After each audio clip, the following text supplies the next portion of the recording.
देखिए, आज का टॉपिक है चार्ज डेंसिटी। तो चार्ज डेंसिटी में सबसे पहली चीज हम पढ़ेंगे linear charge density. Linear charge density का क्या मतलब है? Charge per unit length. और देखो, जैसे हम लीनियर चार्ज डेंसिटी पढ़ते हैं बिल्कुल वैसे ही हम लीनियर मास डेंसिटी भी पढ़ते हैं। जैसे मैंने बोला linear charge density is charge per unit length, और इसको मैं शो करूंगा लैम्डा से, और ये होगा चार्ज डिवाइडेड बाय लेंथ। वैसे ही अगर मैं लीनियर मास डेंसिटी बोलूंगा तो उसको हम लिखेंगे मास पर यूनिट लेंथ। अब जैसे आप समझ लीजिए कि मान लीजिए ये कोई रॉड है, यूनिफॉर्म रॉड है, या यूं कहते हैं कि रॉड पे चार्ज इज डिस्ट्रीब्यूटेड यूनिफॉर्मली। इस पर ये चार्ज मैंने यूनिफॉर्मली डिस्ट्रीब्यूट कर दिया, और जैसे चार्ज डिस्ट्रीब्यूशन होता है वैसे ही मास का भी डिस्ट्रीब्यूशन पढ़ते हैं। दोनों एक ही जैसा है तो एक साथ मिला के भी पढ़ सकते हैं। मान लीजिए इस रॉड पे क्यू चार्ज मैंने डिस्ट्रीब्यूट कर दिया, और लेंथ क्या है एल, तो वही मैंने लिखा है lambda is equal to Q by L.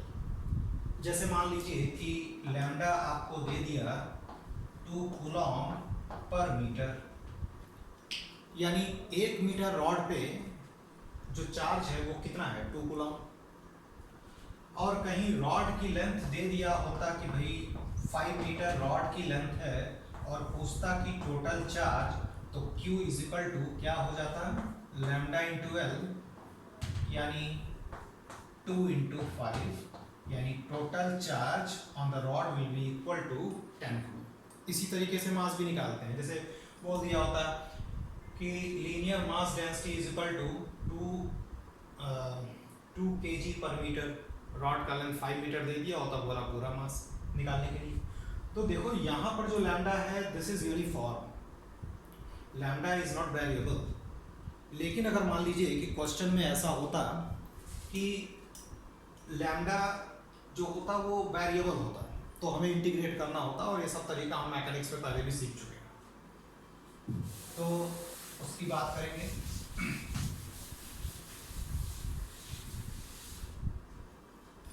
अब जैसे मान लीजिए कि क्वेश्चन में इस तरह का लिया मैंने कि मैंने बोला कि रॉड का जो लीनियर चार्ज डेंसिटी है वो lambda naught into X type का है। So this is variable, lambda is varying with X, ठीक है। Lambda is equal to lambda naught X, और बोला कि find total charge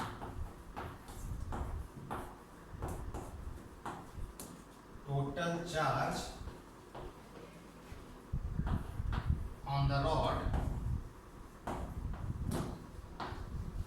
of length L, ठीक। So lambda is variable according to this function, and we have to find out total charge on the rod of the length L। तो कैसे निकालेंगे, ध्यान से समझिए। बिल्कुल ऐसे ही हम मास का भी कैलकुलेशन करते हैं, ठीक है। हम ये मानते हैं कि मान लो बेटा ये रॉड की लेंथ क्या है, L है, और यहाँ से x दूरी पे हमने छोटा सा एक थिकनेस लिया, स्मॉल थिकनेस रॉड का क्या लिया, dx, ठीक है। अब हम क्या करेंगे कि इस छोटे से जो ये स्मॉल एलिमेंटल पार्ट मैंने लिया है इसका चार्ज निकालेंगे। तो देखो, जैसे ये आपको याद रखिएगा, जैसे मैंने बताया था पहले, ये होता है dq is equal to lambda dx। जैसे dq का मतलब यह है कि dx लेंथ का कितना चार्ज है, वो मान लिया dq, और dq क्या लिखते हैं, लैम्डा dx, सिंपल चीज है। जैसे लैम्डा का मतलब होता है चार्ज पर यूनिट लेंथ, यानी यूनिट लेंथ का चार्ज क्या है, लैम्डा, यूनिट लेंथ का चार्ज लैम्डा, तो dx लेंथ का चार्ज लैम्डा dx। बिल्कुल मैकेनिक्स में आपको ऐसे ही मैंने बताया था मास निकालने का तरीका। तो ये जो लैम्डा dx है यही क्या है, dq, ठीक है। तो अब कैसे सॉल्व करते हैं, dq is equal to lambda dx लिखा, ठीक है। और लैम्डा फंक्शन रख दिया मैंने, तो लैम्डा का फंक्शन क्या दिया है। अब ये फंक्शन किसी भी तरीके का आ सकता है, आपको इंटीग्रेशन पता होना चाहिए। लैम्डा की जगह पे रख दिया लैम्डा नॉट एक्स dx, और यहां से लेके यहां तक चार्ज डिस्ट्रीब्यूटेड है, तो अब इंटीग्रेशन लिमिट लेनी होगी, तो ये लोअर ले लो, ये अपर ले लो, तो इसका आप क्या लेंगे, x इज इक्वल टू 0, तो इसका क्या लेंगे, x is equal to l, तो दोनों तरफ इंटीग्रेट करिए, इसको इंटीग्रेट किया, इसको इंटीग्रेट किया, dq का integration q, lambda naught constant, x dx कहाँ से कहाँ तक, 0 से लेके l तक, 0 से लेकर के l तक, x dx x square by 2, आप फिर लिमिट रखिएगा 0 से लेके l तक, तो आंसर कितना आ गया, लैम्डा नॉट l स्क्वायर आ। ठीक है, तो चार्ज यहाँ पर जो है वो अगर कहीं क्वेश्चन में देके बोल दिया कि चार्ज और x का वेरिएशन कैसा है, तो charge is varying as x square, charge is proportional to x square, और कहीं आपसे q और x के बीच में अगर ग्राफ पूछा होता तो ये ग्राफ कैसा जाता, पैराबोलिक ग्राफ हो जाता, ग्राफ आपको ड्रॉ करने आता। अब ये लैम्डा कुछ भी दिया जा सकता था, मान लीजिए लैम्डा की वैल्यू आपको दे दिया होता 1 माइनस एक्स अपॉन एल, बस इंटीग्रेशन करना है, लैम्डा की जगह पर फंक्शन पहले आपने लैम्डा नॉट एक्स लिखा था, अब क्या लिख देंगे, lambda naught 1 minus x upon L. तो ये लैम्डा का फंक्शन किसी भी तरह का हो सकता है, साइन का, कॉस का, एक्सपोनेंशियल का, लॉग का, जैसा भी ले सकता है, इंटीग्रेशन आपको हर चीज का बताया गया है। ठीक है, तो ये बात हो गई किसके बारे में, लीनियर चार्ज डेंसिटी के बारे में। दूसरा है सरफेस चार्ज डेंसिटी। तो सरफेस, तो जैसे आप सरफेस चार्ज डेंसिटी पढ़ रहे हैं, ऐसे ही सरफेस मास डेंसिटी भी होता है। तो सरफेस चार्ज डेंसिटी को मैं दिखाऊंगा सिग्मा से, और ये होता है चार्ज पर यूनिट एरिया। अगर मास पर यूनिट एरिया होता तो सरफेस मास डेंसिटी बन जाता। ठीक है, और अब जैसे अगर मान लो कि तुमसे ये पूछा जाए कि भाई स्मॉल एरिया पे, जैसे जब रॉड लिया था तो स्मॉल लेंथ क्या लिया था, dx, और अगर स्मॉल एरिया लेना होगा तो dA लेंगे, तो वहां पर dq क्या लिखेंगे, सिग्मा dA। भाई यूनिट एरिया का चार्ज क्या है, सिग्मा, तो dA एरिया का क्या होगा, सिग्मा dA। ठीक है ना, इस तरीके से आपको सारा मैंने सेंटर ऑफ मास बताते समय, रोटेशन बताते समय हमेशा इन सब चीज़ों का यूज़ किया है, बस चार्ज की जगह पे मास था, ग्रेविटेशन में भी यूज़ किया था हमने। Sigma is equal to Q by A, ये आपका डिफिनीशन हुआ। तो सिग्मा अगर यूनिफॉर्म हो तो यूनिफॉर्मिटी का केस कैसे सॉल्व करते हैं आपको मैंने पीछे सिखा दिया। मैं एक केस आपको दे रहा हूँ सॉल्व करने के लिए, आप सॉल्व करके चाहिएगा तो सॉल्व इसको मुझे बताइएगा, दिखाइएगा उसको। जैसे मान लेते हैं कि एक मैंने रेक्टेंगुलर प्लेट लिया जिसका एरिया लेंथ a और विड्थ b है, and sigma is varying as kxy। थोड़ा सा इंटीग्रेशन है यहाँ पे और थोड़ा सा अलग तरह का इंटीग्रेशन है, मैं सॉल्यूशन आपको बता दूंगा, पहले आप इसको सॉल्व करेंगे। Sigma is equal to kxy, find total charge on the rectangular plate. ठीक, इसको मैं डिस्कस करके इसका वीडियो बना के सेंड कर दूंगा, लेकिन आप पहले ट्राई करिएगा। बस ये ध्यान रखिएगा, इसमें जो स्ट्रिप लेंगे वो इस तरह का लीजिएगा जिसमें स्ट्रिप का एरिया होगा dx dy। जैसे मान लीजिए ये हमने एक स्ट्रिप लिया, ये मैंने एक स्ट्रिप लिया और इसका थिकनेस क्या लिया dx, और ये एक इसकी चौड़ाई जो है ये आप dy ले लीजिएगा। तो जो dA लेंगे वो क्या लेंगे, dx dy। तो एक बार इंटीग्रेशन आपको x के अलाउंग करना पड़ेगा 0 to a, और एक बार फिर किधर से किधर करना पड़ेगा y के अलाउंग 0 to b। सॉल्व करके देखिएगा, है ना। तीसरा है volume charge density. Volume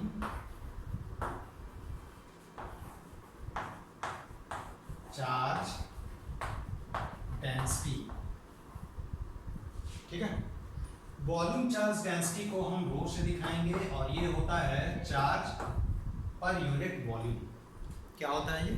charge per unit volume. फिर से वही, अगर dq लिखना होगा तो क्या लिखेंगे?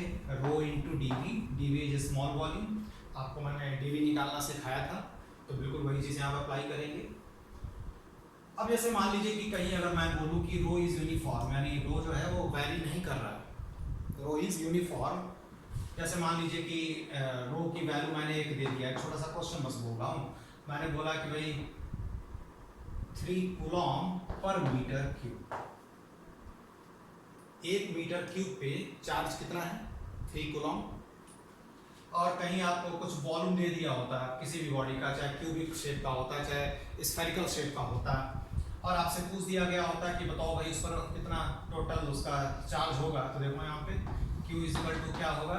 रो इंटू वी, रो की वैल्यू 3 कूलॉम, और वॉल्यूम जितना होता है, जितना भी वॉल्यूम होता है मल्टीप्लाई करते हैं, चार्ज मिल जाता है। लेकिन यहाँ पे थोड़ा हमको सीखना है, थोड़ा यहाँ पे हमको सीखना है कि अगर रो कहीं वैरी करने लगे तो कैसे सॉल्व करेंगे। ठीक है, अगर रो वैरी करने लगे तब कैसे सॉल्व करते हैं। तो इसको देखिए, जैसे मान लीजिए कि रो की वैल्यू मैंने दे दिया रो नॉट इंटू आर। रो की वैल्यू मैंने क्या दे दिया? रो नॉट इंटू आर। और ये बोला कि फाइंड चार्ज ऑन स्फेरिकल, एक स्फेयर है जिसका रेडियस कैपिटल आर है, उस पर टोटल चार्ज होता है। फाइंड टोटल चार्ज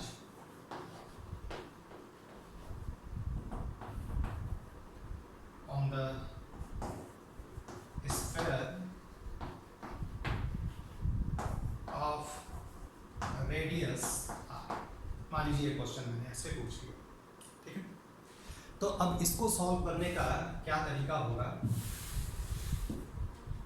तो मान लीजिए कि ये स्फेयर लिया और चार्ज तो इस पे पूरा डिस्ट्रीब्यूटेड है। हम मान लेते हैं कि नॉन कंडक्टिंग है, ठीक है। ये पूरा चार्ज इसके वॉल्यूम पे क्या हो गया? डिस्ट्रीब्यूटेड है। ये इसका सेंटर है, ठीक है, ये इसका क्या है? सेंटर। तो इसका रेडियस क्या है? आर। तो यहां से लेके पूरे वॉल्यूम पे कितना चार्ज होगा? तो सबसे पहली चीज ये कि हम इसमें याद होगा आपको बताते थे कि स्फेरिकल शेल एक थिकनेस लेते थे, किसी थिकनेस का। तो कैसे सॉल्व करते हैं? यहां से देखिए, यहां से आर डिस्टेंस पे, आर रेडियस का एक स्फेरिकल शेल लेंगे, एलिमेंटल वॉल्यूम वही होगा, ये इस तरह से लीजिए। और इस सेल की जो थिकनेस है वो क्या लिया? D R. इस सेल की थिकनेस क्या लिया? D R. तो बेटा इसका जो वॉल्यूम लिखते हैं वो आपको मैं बता चुका हूँ पहले, ये होता है, और आपको पता भी होना चाहिए, 4 pi R square D are. ये इसका वॉल्यूम लिखेंगे। तो जब आप चार्ज लिखेंगे डी क्यू, तो डी क्यू बराबर क्या लिखेंगे? Rho D we. और बिल्कुल बेटा मास का भी बिल्कुल ऐसे सॉल्व करते हैं, कोई चेंज नहीं है। अब रो की वैल्यू कितनी है? रो नॉट इंटू आर, और डी वी की value 4 pi R square D R. बस इंटीग्रेट कर दो। इंटीग्रेट कहाँ से कहाँ तक करोगे? 0 से लेके कैपिटल आर तक। 0 is the lower limit, R is the upper limit. तो इंटीग्रेट करेंगे, तो इंटीग्रेट करने के लिए पहले थोड़ा सा यहाँ देखेंगे, ठीक। ये रो नॉट 4 पाई कांस्टेंट बाहर करो, ये आर क्यूब डी आर, और इंटीग्रेट करेंगे इसको कहाँ से कहाँ तक? 0 से आर तक। और डी क्यू का integration Q rho naught 4 pi R to the power 4/4, limit कहाँ से कहाँ तक? 0 से लेके आर तक। लिमिट रखने आपको आता ही होगा, 4 से 4 कैंसिल, तो क्या आ गया answer? Rho naught into pi R to the power 4, ये टोटल चार्ज। अब कभी कभी जैसे देखो मास से बिल्कुल ऐसे निकाल देते, जहाँ पे डी क्यू लिख रहा है ना इसको डी एम लिख देंगे, जहाँ पे डी क्यू लिख रहा है वहाँ पे डी एम लिख देंगे, बाकी सब वही रहेगा।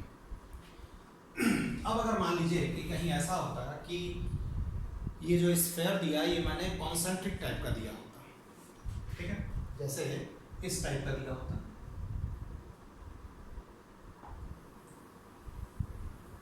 इनर और आउटर रेडियस दिया होता।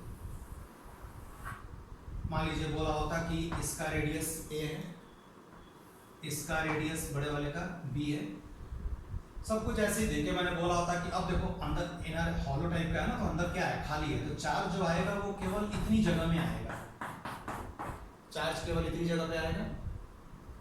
तो अब जब यहाँ पे आप सॉल्व करते तो फिर से वही तरीका होता कि r डिस्टेंस पे एक ऐसे हम स्फीयर बनाते, थिकनेस उसका क्या लेते, dr लेते, सब कुछ ऐसे ही लेते, बस फर्क कहाँ पे आता, केवल लिमिट की, जो इंटीग्रेशन की लिमिट्स हैं उसमें सब कुछ वैसे ही लिखते, रो वही दिया था। जब आप इंटीग्रेट करते तो चार्ज कहाँ से कहाँ तक होता है, यहाँ से लेके यहाँ तक ना, तो ये तो जीरो है, तो ये कहाँ से कहाँ तक इंटीग्रेट करते, ए से लेके बी तक, केवल इतना चेंज आता है। कहाँ से कहाँ तक आप इंटीग्रेट करते हैं, ए से लेके बी तक आप इंटीग्रेट करके देख लीजिएगा। तो ये चार्ज डेंसिटी की प्रॉब्लम्स हैं, इसको आप एक बार देख लीजिएगा। अगला लेक्चर फिर मैं कूलॉम्स ला पे दूंगा।